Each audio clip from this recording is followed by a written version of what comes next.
Welcome to Cartoonist Kayfabe. My name is Ed Piskor. I'm Jim Rugg. I'm going to be going to Tokyo Comic Con at the end of November, sharing a table with Uncle Jeff Darrow. So if you're in that region, stop through and say hi. The videos are brought to you by the comic books that we make. On the stands right now, I have Red Room, The Antisocial Network, and Red Room Trigger Warnings. Each of these trade paperbacks contains 4 complete stories, as well as about 70 pages of additional material that you won't find elsewhere. On the stands now, Jimmy has Hulk Grand Design Monster and Madness, which is going to be getting that beautiful Marvel Treasury Edition format in early 2023. And he has the Street Angel Deadliest Girl Alive trade paperback has received a new printing, so there is no excuse for you not to have that. Please support our book so that we can keep these videos coming. And today we're going to be taking a look at, I don't know if it was the height of the speculator boom, but it was thereabouts when Malibu, trying to take a couple bites of that apple, the original publisher of Image Comics, they're going to create an imprint called Bravura and have like some of the greatest talent of mainstream comics from around the 70s are going to spearhead a new effort. And we're looking at maybe one of Gil Kane's final comics, man, The Edge, written by Steve Grant. You don't need your entire seat, you only need the edge. This is my first Gil Kane. Okay. Is how I remember this, and it's awesome because he's inking himself. Yeah. Gil Kane, one of the all-time great comic book artists, especially the superhero artists, and you get to see it. I really dug this stuff whenever it came out, and I liked looking at it again, getting to go back through it, but we say it all the time, love seeing an artist ink themselves. Yes. It's a very different approach. Kevin Nolan has inked Gil Kane to great effect, and I love that stuff, but it looks so different when Gil Kane is, working out the line himself. And these are revisionist superheroes, so that's the other piece. This is 94, I want to say, 93, 94. It is around that height of the speculator boom.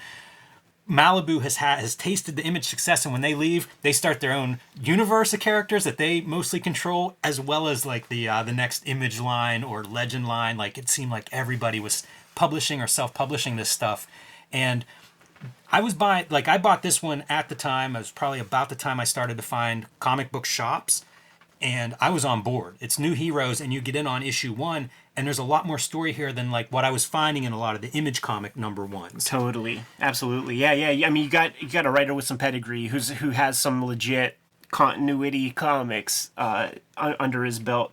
Got Gil Kane, a guy who is tried and true, can tell a story. He is a veteran of the comic book, to be sure. Also, this is the time now that we are getting coloring labs popping up everywhere. Interior coloring, Boo Tunes. No idea.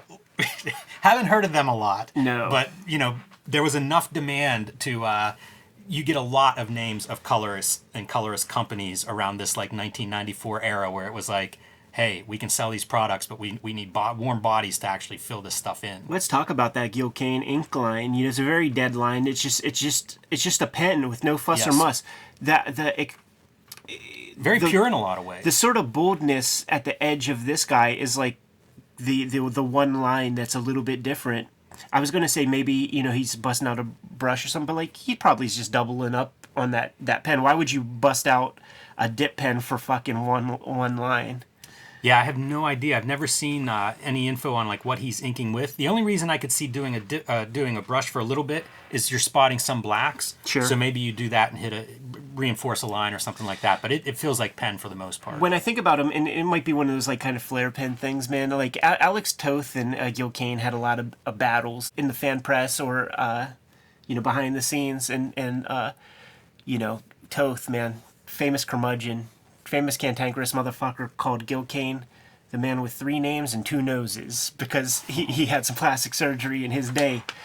You can't ignore the part that these guys are called the Ultimates. Yeah, I thought of that too, and they're kind of in that position of being separate from the people they protect. A new race, a superior race. It reminded me a little bit of something that we would see like a lot of superhero teams, I think, took this direction. Sure. Is what I would say.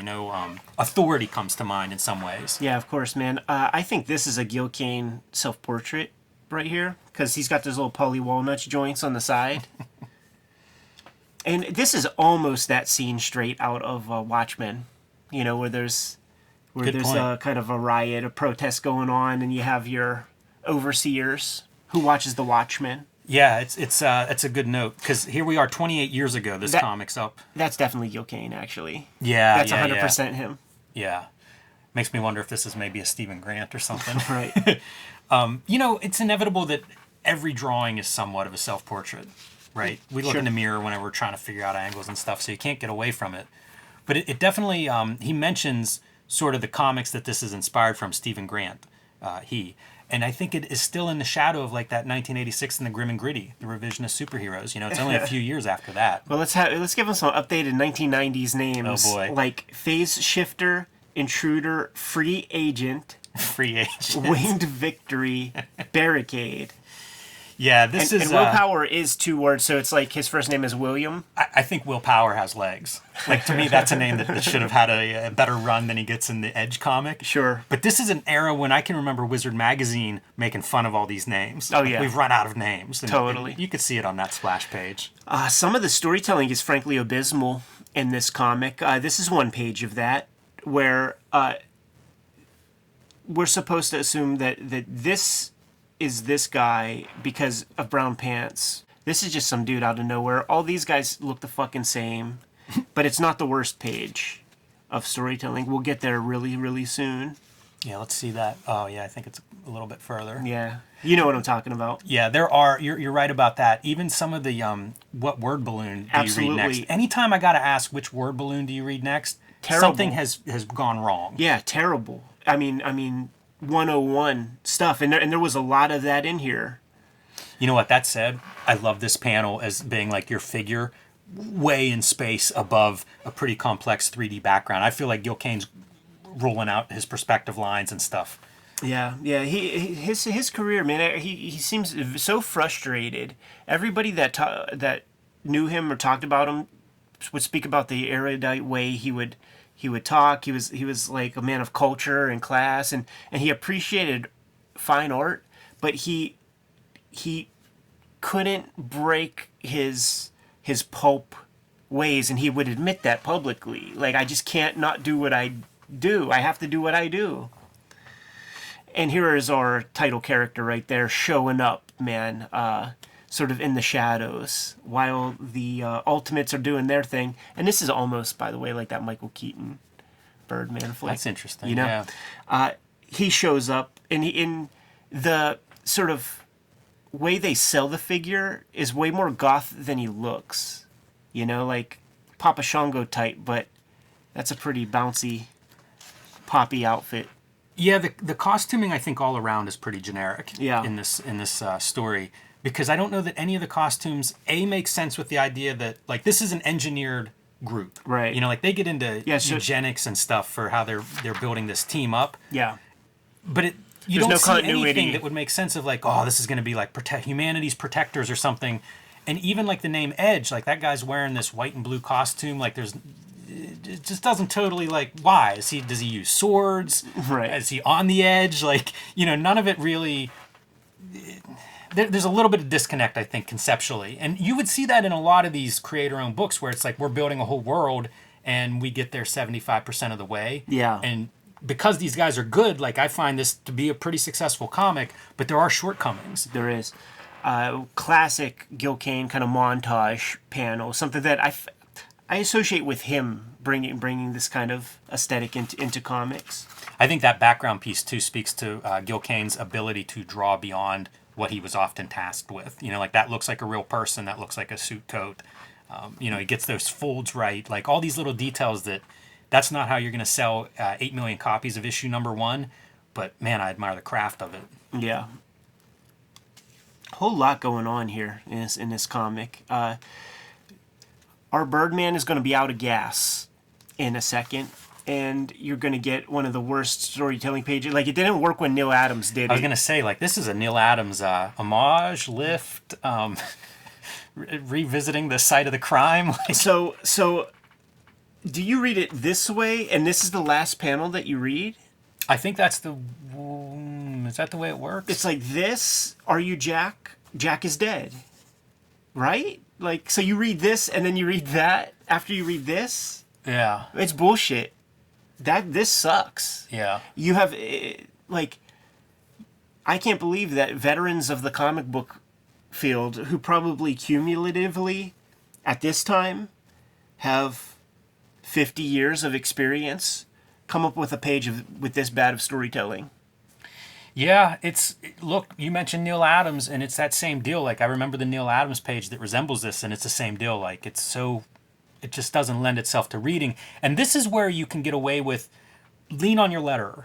Like, Yeah. you got to construct the word balloons in a way that'll lead you, or at least make it obvious which word balloons to read in what order. To go from here to here, nobody's figuring that out on the first read. Yeah, it's ridiculous. Yeah, it's a tough page. Weird choices. Makes you wonder, like, what anybody's thinking on that one. So we're let's lean on the colorist a little bit too, because I believe, like, after we get past this page with our edge character looking on ominously as our winged fella meets his maker. I'm gonna throw a spoiler out, by the way. That winged dude was his brother, and he just killed him. Yeah. Ouch. This is a flashback, right? Mm-hmm. No evidence in the color. Right. Barely any evidence in the writing. Yeah, we could use rounded. There's a lot of ways to show flashback. You know, you could round those panel borders because we're going to like full bleed over here, but we've got a panel, so maybe round the corners. Do something to indicate that it's not just business as usual. Yeah. But this is a group that was, I guess, maybe the first generation of these superheroes, or at least some other test subjects. I think these might have been prisoners that the experiments were conducted on, and they turn into a supervillain group called the Plague. Yes. You know, if your name's the Plague versus the Ultimates, how much leeway do you have? Like, you have to be villains if you're named the Plague. No doubt, man. Also, take a drink anytime the name Jack or Eric is said in this comic, because it really is a Kaneda Tetsuo amount of name dropping. There's your Eric right there. Yeah, just in time. Morning cocktails out there, everybody. Yeah, it's a fascinating era, this bravura era, because there is a certain kind of comic that all kids agree are like the thing to buy, and they buy it in big numbers. So everybody else is trying to play catch up or try to get a little piece of that. And you have to abuse a lot of your kind of knowledge and education. It's like driving on the wrong side of the road over those double yellow lines when you know it feels so wrong, but you got to do it in order to sell and to be interesting to the kids that are buying these crazy comics. And it's interesting to see a Gil Kane version of that. Right. Like abusing a lot of the things that he had instilled in him for his entire life. And to me, that's a lot of like what the bravura line is. You know, it's veterans, people who've been in the game for 3 decades up to this moment, trying to like unlearn how to ride a bike. I think that they just weren't prepared to create a whole world. You know, if you're coming from 40 years, 50 years of doing Marvel and DC, Yeah. the world's built. You Right. just got to show up and try to do something deadline friendly. You know, it doesn't even have to be audience, friendly. It just needs to be something that like deliver the product of the Atom or whatever character you're working on. And we've got here's their world and their supporting cast. It's a lot of lifting to do. Yeah. You know, and we talk about like universes that all these different companies try to build. It's almost impossible to build a universe from the ground up. And if you read those early Marvels, like they're never- not doing that either. No. They're doing little pieces. It It's happened steps. naturally. Yeah. Exactly. But the pressure is on because that's who you're competing against. And, 4 or 5 other publishers that have whole lines of these new worlds. So it is a lot of lifting, and it's for guys who have little to no experience on that side of the. That's true. That side of comics. It's true. But here's the thing also, I mean, same could be said for those Image guys that are selling a bunch. You know, like no issue 1 of an Image comic reads like issue 1 of any absolutely kind not. of comic. This feels like a missed opportunity, man. Like in terms of texture with that ink pen, like a lot of screen door for scale. This is exposition, right? This is giving our Yeah. backstory. Yeah, and I our mentioned that because exposition is going to come up in a few of the books that we look at this week. So maybe as you're watching these videos or reading comics, think about how exposition's handled. At least there's some visuals here. It's not just a talking head, show us some dinosaurs, try to make it more interesting. I don't know that it is all that much more interesting, but Yeah. there you go. We're building a world, and here's the backstory on how these heroes get their superpowers. Yeah, and of course, as our Richard Dawkins dad characters talk about human evolution and all of that, it's got to go to the place of creating Master Man sort of thing. And his sons are there bearing witness to Daddy's experimentations.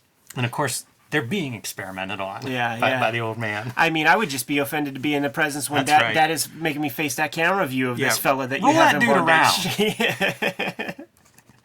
Of course, then the reader's looking at it, so maybe he's doing us a favor. He's taking one for the reader right there. And of course, one brother's on board, the other is not. You're making monsters, and I bet Edge is the one who is the good guy. I betcha. Dad is upset.